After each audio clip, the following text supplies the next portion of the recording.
Welcome back to the program. Standing by with us is Dr. Obi Ezekwesili. Madam, you know, we've been talking about some of the infrastructure priorities laid out by the President in his New Year's Day speech, and we've talked a little bit about the rail plan. Now, I want to get into roads because this is the one that affects Nigerians today.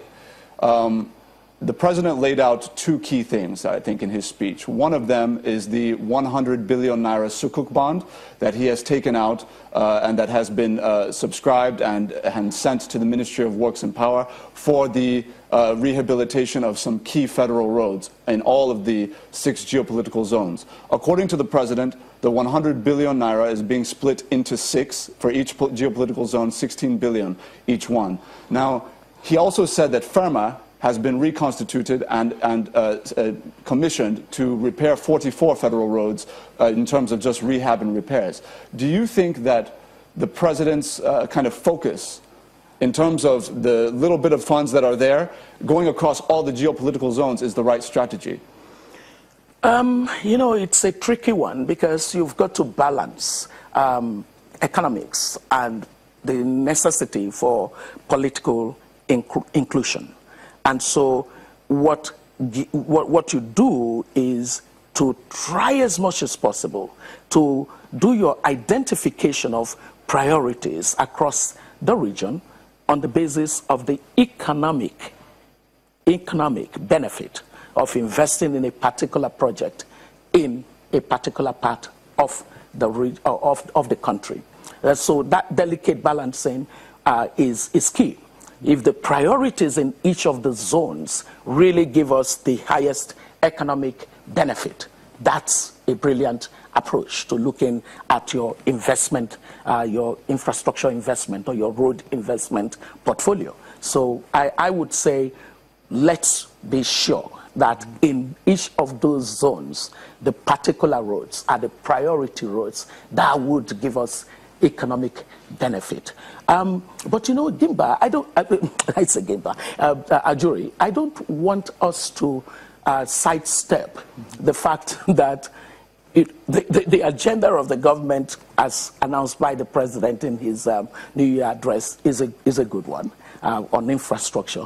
But development is much more than this. So the whole issue of how we would raise the kind of investment, serious investment. We're talking 2-point-something trillion for investment in infrastructure. We need 28 to 30 trillion. We need to have a good conversation as a country on how to solve that. Then, the major issue of the productivity of the people of Nigeria as defined by human development, we're not even talking about it. You know, Dr. Obi, that's one of the kind of issues that came up when we talk about priorities, is that, you know, coming into a recession, there was this argument out there that we have to fund infrastructure because that's the way that you create immediate jobs.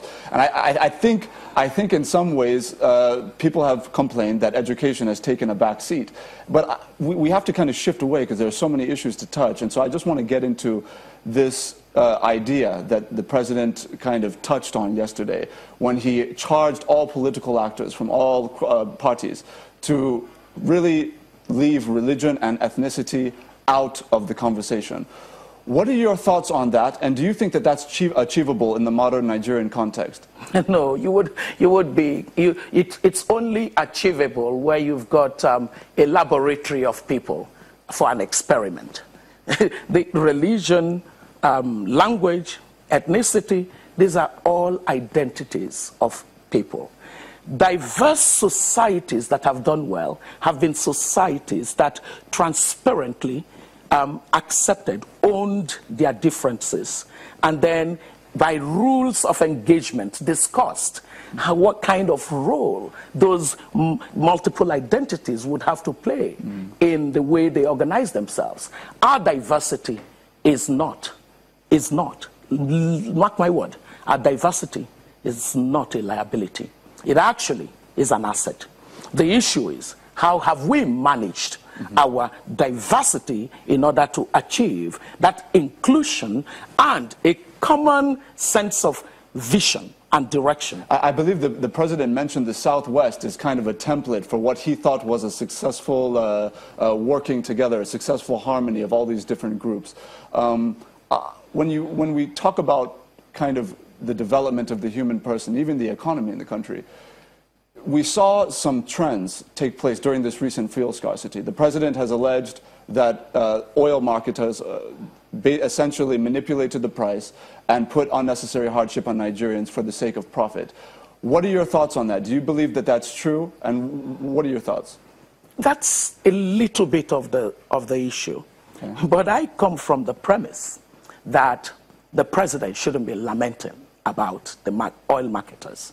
There is a failure of the governance of the petroleum sector that creates the basis for any conversation about anyone seeking to engage in economic activities in that sector, supposedly manipulating. What we need in the petroleum sector, which is, by the way, led by the president, is a conversation on whether the structure of that sector is what we should have. Is that sector an economic sector in the way that it operates? I think that it's a sector that's now replete with a lot of political political control, and that's subverting the economics of that sector. I believe that if this petroleum sector is, if we did a full deregulation and liberalization of that sector, I am telling you, the presidency would not be that attractive anymore.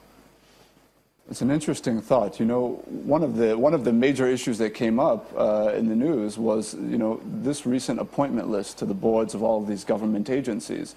We know that there were some issues of having some dead persons on that list, some persons with duplicated names, etc.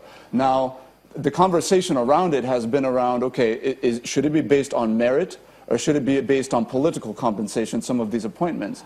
What are your thoughts on that, and what do you have to say about the whole situation of having dead people on this list?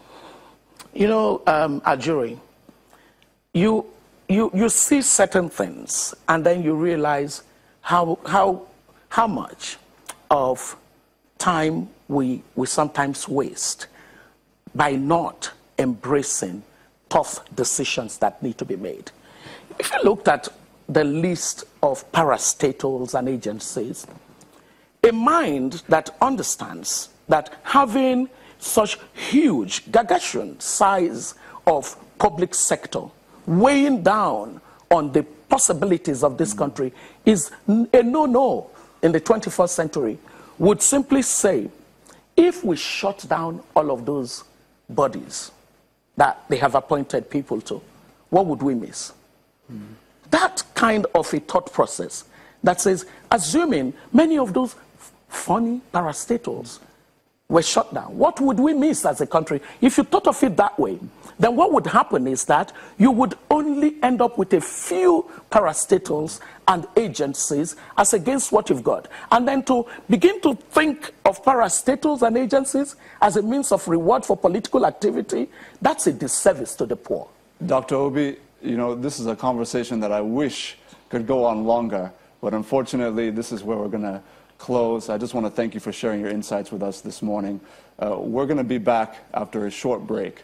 Thank you.